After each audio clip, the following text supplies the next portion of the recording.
আপনি কি মনে করেন এআই মানুষের জ্ঞান চর্চাকে বাধাগ্রস্ত করার একটি ফাঁদ হতে পারে? যেই জিনিসকে আপনি আটকাতে পারবেন না, যেমন যখন প্রথম টিভি আসছিল অথবা যখন প্রথম ফেসবুক আসছিল, তখনকার সাথে এখনকার দৃশ্যকে তুলনা করেন, সেগুলোকে আমরা আটকাতে পারিনি। এআই অলরেডি এমন জায়গায় পৌঁছে গেছে যে এটার থেকে পৃথিবী এটার থেকে মুক্ত হতে পারবে না। তো যেটার থেকে পৃথিবী মুক্ত হতে পারবে না, সেটা নিয়ে নেগেটিভ চিন্তা না করে কীভাবে আরও পজিটিভলি সেটাকে কাজে লাগানো যায়, এটা চিন্তা করাই বুদ্ধিমানের পরিচয়। বরং আমি মাঝে মাঝে মনে করি যে এটার একটা কল্যাণও হতে পারে। সেটা কি, আমরা আলেমোলামারা যখন, এটা নাও হইতে পারে, আমার এই কথা নিয়ে হয়তো আমার এই কথাকে ঠিকও ধরার দরকার নেই, আমি আগেই বলে নিচ্ছি, আমার কথা ভুলও হতে পারে। আমরা আলেমোলামারা অনেক সময় কোরআন এবং হাদিস গবেষণা করে যখন কোনো ফতোয়া দিই, অনেকেই বায়াসড হয়ে ফতোয়া দেয়। মানে দেখা যাচ্ছে আমি আহলেদিস ব্যাকগ্রাউন্ড থেকে আসছি, হানাফি ব্যাকগ্রাউন্ড থেকে আসছি, শাফি ব্যাকগ্রাউন্ড থেকে আসছি, আমি ওই থট থেকে হাদিস এবং কোরআনটাকে বোঝার চেষ্টা করি এবং ওই থট থেকে মানুষকে ফতোয়া দেওয়ার চেষ্টা করি।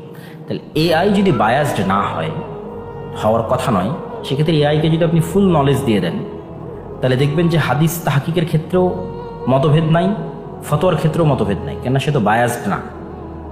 যদি বায়াস না হয়ে সে যদি সরাসরি কোরআন এবং হাদিসের জ্ঞান পায় এবং সেটা যদি তার মধ্যে ইনপুট করা হয় সঠিকভাবে, তাহলে ওখান থেকে আরও সঠিক ফতোয়া এবং আরও সঠিক বিষয়গুলো উঠে আসতে পারে, যেটা হয়তো আজ থেকে 50 বা 100 বছর পর দেখা যাবে যে মুসলমানদের মধ্যে আর এই ফিকহি মাসলা মাসাইল না তেমন মতভেদই নাই এআই এর কল্যাণে।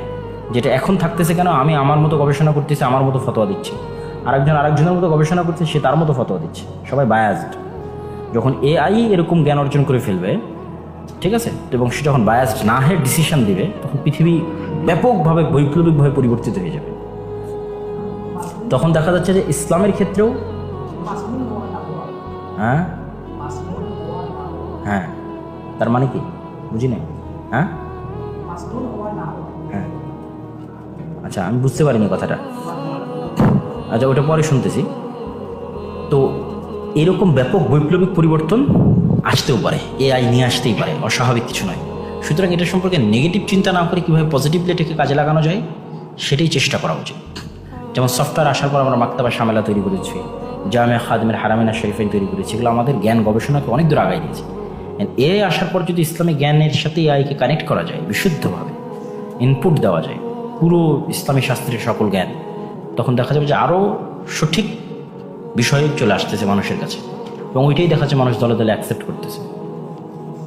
তখন হয়তো বিভেদের জায়গাটাও কমে যাবে। যে এই যেমন এই যে পার্সোনাল যে প্রশ্নগুলো, যেমন একজন বললো সালাদ কীভাবে আদায় করবো, সালাদের দিকে মনোযোগী হবো, এগুলো চ্যাট জিপিটিকেও জিজ্ঞেস করতে পারে।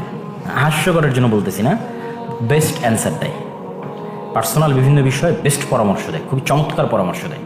যে আরেকটু খুলে যদি তুলে ধরতে পারেন যে আমি এই ব্যাকগ্রাউন্ড থেকে এসেছি, ঠিক আছে, আমার পরিবারের সদস্যরা এই মেম্বারেরা এই, আমি সকালে এই করি, সন্ধ্যায় এই করি, এই জায়গায় জব করি, এর মধ্যে থেকে আমি সালাত আদায় করতে চাই, পারি না, এই কারণে পারি না, তুমি একটু পরামর্শ দাও। চমৎকার পরামর্শ পাবে, যেটা দেখা যাচ্ছে আমিও হয়তো দিতে পারতেছি না।